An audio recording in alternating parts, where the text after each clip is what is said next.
माँ उठो, ये दवाई खा लो। हाँ बेटा, जरा मदद कर दे, अब तो शरीर उठने को राजी नहीं है। लक्ष्मी अपनी माँ को सहारा देकर बिस्तर पर बिठाती है। लक्ष्मी बहुत ही समझदार और जिम्मेदार लड़की थी। कई साल पहले एक सड़क हादसे में लक्ष्मी ने अपने पिता को खो दिया था। इस हादसे के बाद से ही लक्ष्मी की माँ बहुत बीमार रहने लगी। धीरे धीरे तबीयत बिगड़ती गई और वह बिस्तर पर आ गई। अब लक्ष्मी को ही सब कुछ संभालना था। उसने शहर के मेन मार्केट में सब्जी बेचना शुरू कर दिया। छोटी सी उम्र में वो घर का खर्चा चला रही थी, लेकिन किसी अच्छे डॉक्टर से अपनी माँ का इलाज करवा पाना उसके बस से बाहर था। दवाई खाने के बाद माँ लक्ष्मी के सिर पर हाथ रखती है और कहती है, तूने कुछ खाया बेटा? हाँ माँ, खा लिया। तुम मेरी चिंता मत करो, बस आराम करो और सबसे जरूरी बात, खुश रहा करो। मैं बाजार जा रही हूँ, कोई भी परेशानी हो तो पड़ोसी में आशा मौसी को बुला लेना, ठीक है? माँ लक्ष्मी को एकटक देख रही थी और अचानक रोने लगी। लक्ष्मी ने माँ के आंसू पूछे और उससे पूछा, क्या हुआ माँ, क्या सोचने लगी तू? मुझे माफ कर दे बेटा, इतनी सी उम्र में तुझे कितनी मेहनत करनी पड़ रही है और मैं सारा दिन बस बिस्तर पर ही पड़ी रहती हूँ। काश तेरा कोई भाई होता तो आज हमारी ये हालत न होती। ये कैसी बातें कर रही हो माँ तुम? बीमार हो इसलिए कुछ नहीं कर पा रही हो, और मेरा भाई होता तो वह भी यही करता जो मैं कर रही हूँ। जो है सब अच्छा है, अब तुम आराम करो, मैं चलती हूँ और ज्यादा सोचना मत। इतना कहकर लक्ष्मी सब्जियों का ठेला लेकर बाजार की तरफ चली गई। उसने पहले ही अपनी माँ को दिलासा दे दिया था, लेकिन सच तो ये था कि उसे भी किसी की सहारे की जरूरत थी। एक भाई की कमी उसे भी महसूस होती थी, लेकिन हालात से समझौता करना लक्ष्मी को आता था। वह सब कुछ भूलकर सब्जी बेचने लगी। तभी अचानक वहां एक बाइक आकर रुकी। बाइक पर करीब 22 साल का लड़का था, जो बाइक रोककर किसी से फोन पर बातें करने लगा। अरे कैसी बातें कर रही हो? ऐसा बिल्कुल नहीं होना चाहिए। वह सारा सामान गरीब बच्चों के लिए है, उन तक ही पहुंचना चाहिए। तुम रुको, मैं आता हूँ, जल्दी फिर देखता हूँ। उस लड़के का नाम सूरज था, जो एक सॉफ्टवेयर कंपनी में काम करता था, साथ ही एक समाज सेवी संस्था से भी जुड़ा हुआ था। लक्ष्मी ने उसे देखा तो उससे बोली, भैया ओ भैया, कुछ सब्जी ले जाओ घर के लिए, सब्जी एकदम ताजी है। नहीं गुड़िया, अभी घर नहीं जा रहा हूँ, कहीं और जाना है, फिर कभी ले जाऊंगा। सूरज की बात सुनकर लक्ष्मी का चेहरा उतर जाता है। सूरज जैसे ही जाने के लिए अपनी बाइक स्टार्ट करता है तो वो स्टार्ट नहीं होती। वह कई बार कोशिश करता है, लेकिन फिर भी बाइक स्टार्ट नहीं हो पाई। उसे देर हो रही थी और वह परेशान होने लगा। ये देखकर लक्ष्मी ने उससे कहा, भैया जी, आपने मुझे सब्जी नहीं खरीदी ना? तो देखो, आपकी बाइक भी बुरा मान गई। लेकिन आप चिंता मत करो, आप 2 मिनट रुको, मैं किसी को जानती हूँ जो आपकी मदद कर सकता है। लक्ष्मी सूरज को अपनी सब्जियों के पास छोड़कर चली गई। कुछ ही मिनटों में वह अपने साथ एक मैकेनिक को ले आई, जिसकी दुकान पास में ही थी। उसने सूरज से कहा, लो भैया, यह है गाड़ियों का डॉक्टर, ये सब ठीक कर देंगे। सूरज लक्ष्मी की बात पर मुस्कुरा देता है। मैकेनिक अपने काम पर लग जाता है। सूरज लक्ष्मी से कहता है, गुड़िया, तुम्हारा बहुत बहुत शुक्रिया, तुम मदद न करती तो पता नहीं कितनी देर लग जाती। वैसे नाम क्या है तुम्हारा, और तुम्हारे पापा कहाँ हैं? मेरा नाम लक्ष्मी है और मेरे पापा, वो तो भगवान जी के पास चले गए हैं कई साल पहले। और तुम्हारी माँ, और कौन है तुम्हारे घर में? बस माँ और मैं। माँ भी बहुत बीमार है, वह तो बिस्तर से उठ भी नहीं सकती। अरे, तो तुम रोज अकेले ही सब्जी बेचती हो? तुम्हारी मदद के लिए कोई नहीं है? नहीं भैया, कोई नहीं, मेरी मदद करने को आप ही कर दो। मेरी मदद, कुछ सब्जियां खरीद लो, 4 घंटे हो गए यहाँ खड़े खड़े, आज तो बोनी भी मुश्किल लग रही है।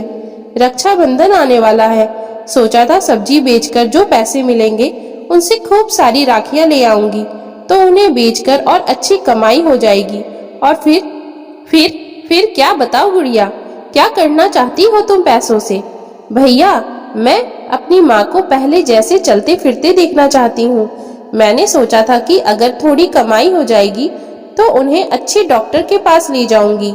इतना कहते ही लक्ष्मी रोने लगती है।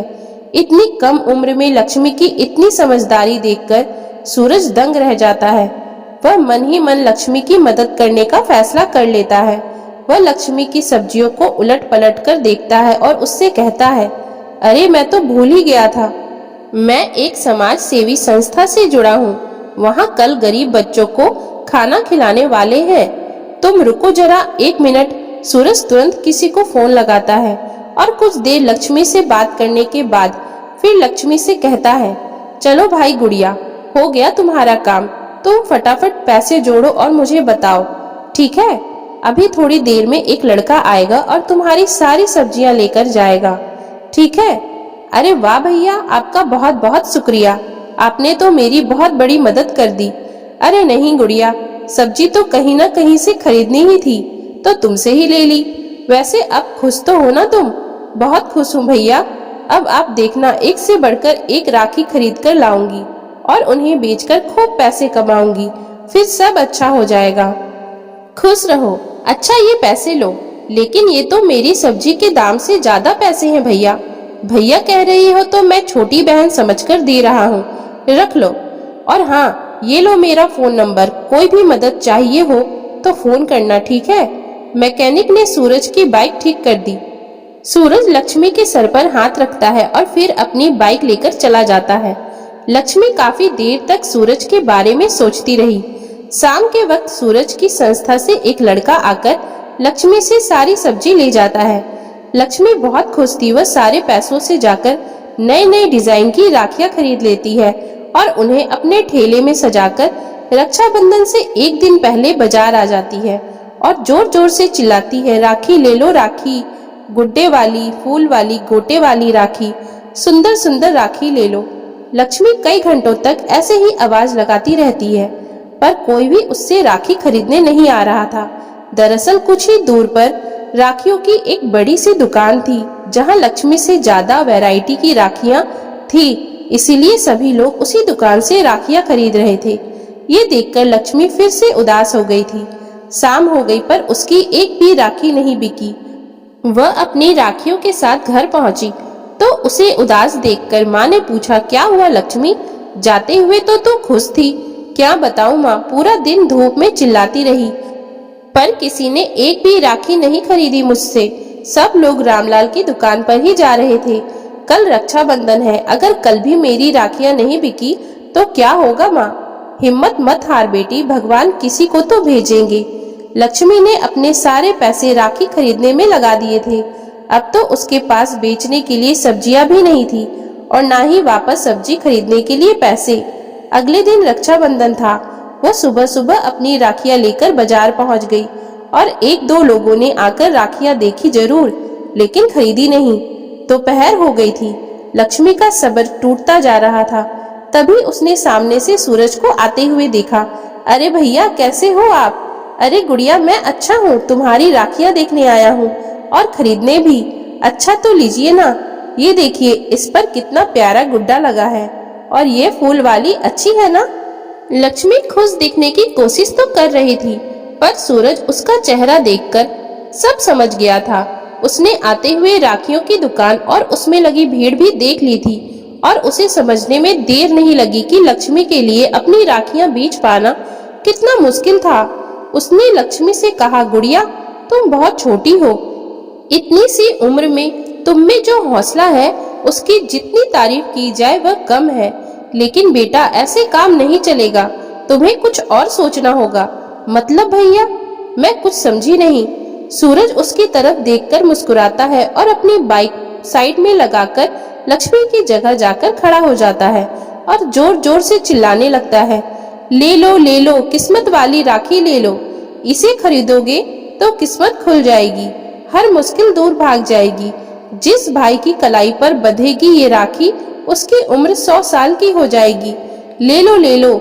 सूरज की पर्सनैलिटी बहुत ही अच्छी थी। लोग उसे राखियां बेचते हुए देखकर पहले ही चौंक गए थे। ऊपर से सूरज का लोगों को बुलाने का तरीका बहुत मजेदार था। धीरे धीरे लोग उसके पास आते गए। लक्ष्मी राखियां बेचती गई और सूरज इसी तरह मजेदार बातें करके लोगों को आकर्षित करता गया। कुछ ही देर में लक्ष्मी की सारी राखियां बिक गई। ये देखकर सूरज बहुत खुश हुआ। उसने लक्ष्मी से कहा, देखा गुड़िया, ऐसे बेचते हैं सामान। सारी राखियां बिक गई तुम्हारी। नहीं भैया, सारी नहीं बिकी, मैंने एक राखी बचा कर रखी है। लेकिन क्यों गुड़िया, अभी तो तुमने एक ग्राहक से कहा कि सारी राखियां बिक गई है, उसके लिए बची नहीं। तुमने ये राखी उसे क्यों नहीं दी? क्योंकि ये राखी बेचने के लिए नहीं, बल्कि मेरे भैया की कलाई पर सजने के लिए है। मैं जानती हूँ कि मेरी हैसियत बहुत छोटी है, मुझे हमेशा से एक भाई की कमी महसूस होती थी। अगर आपको बुरा न लगे तो क्या मैं आपको राखी बांध सकती हूँ? क्यों नहीं गुड़िया, मेरी भी कोई बहन नहीं है, और सच कहूँ तो तुम्हें देखकर मुझे भी ऐसा ही लगा कि अगर मेरी कोई छोटी बहन होती तो बिल्कुल तुम्हारे जैसी नटखट होती। इतना कहकर सूरज अपना हाथ लक्ष्मी की तरफ बढ़ा देता है और लक्ष्मी उसकी कलाई पर राखी बांध देती है। दोनों बहुत खुश थे। फिर सूरज अपनी जेब से एक तोहफा निकालकर लक्ष्मी को देता है। लक्ष्मी चौंक जाती है और कहती है, अरे भैया, ये मेरे लिए है। हाँ हाँ, तुम्हारे लिए ही है। अब बातें छोड़ो और जल्दी से इसे खोलकर देखो। लक्ष्मी जल्दी से अपना तोहफा खोलती है। उसमें शहर के एक बड़े डॉक्टर से अपॉइंटमेंट का लेटर था। लक्ष्मी की आंखों में आंसू आ जाते हैं और वह कुछ नहीं बोल पाती। तुमने जितने दुख झेलने थे झेल लिए मेरी बहन, अब तुम्हारा भाई आ गया है जो सब ठीक कर देगा।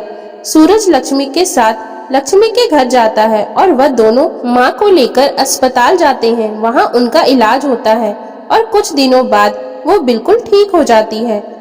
उस दिन के बाद लक्ष्मी को कभी भाई की कमी महसूस नहीं हुई और सूरज लक्ष्मी और उसकी माँ का ख्याल रखने लगा, बिल्कुल अपनी माँ की तरह। और लक्ष्मी को तो अपनी बहन वो पहले ही दिन बना चुका था। दोस्तों, यही तो है रक्षाबंधन का महत्व। तो दोस्तों, अगर आपको हमारी आज की ये कहानी अच्छी लगी हो तो कृपया आप हमारे चैनल को लाइक, शेयर और सब्सक्राइब जरूर कर लें, जिससे हम आपके लिए और भी अच्छी अच्छी कहानियाँ लाते रहें। Thank you for watching.